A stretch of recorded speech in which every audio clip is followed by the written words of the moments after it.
In today's video, I'm going to teach you how to schedule messages in Slack. Scheduling messages can help you ensure that your message reaches its target audience at just the right time, and it's a great way to manage communication more effectively, especially if you're working within a global team across different time zones. To get started, head over to Slack and sign in by entering your email address. Alternatively, you can use your Google or Apple account for a quicker login experience. Once you're signed in, you'll be greeted by your workspace's familiar interface. Now, it's time to choose which workspace you want to work in. This step is crucial, especially if you're part of multiple workspaces, as you'll need to ensure the message is scheduled for the correct group or project. After selecting your workspace, navigate to the desired channel where you want to send your scheduled message.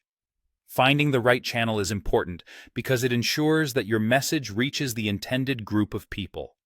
Once you're in the right place, click on the channel. Now, it's time to type your message. This is the content that you want to deliver, so take a moment to make sure it's clear and complete.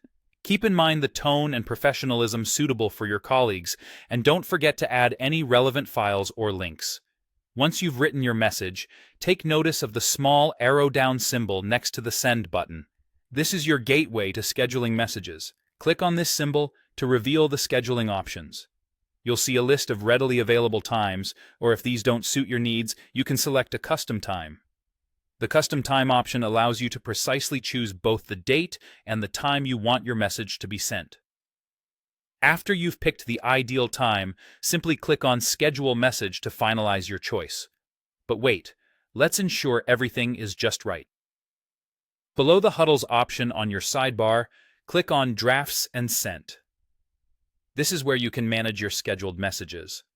Once inside, go ahead and click on Scheduled, and you'll be able to see all the messages you've queued up. From this view, you have the ability to do a final check. If you need to make any tweaks, you have the option to edit or delete the message before it is sent.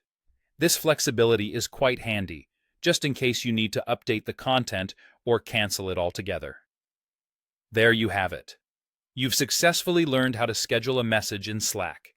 By mastering this feature, you're now able to streamline your communication and significantly improve your workflow efficiency.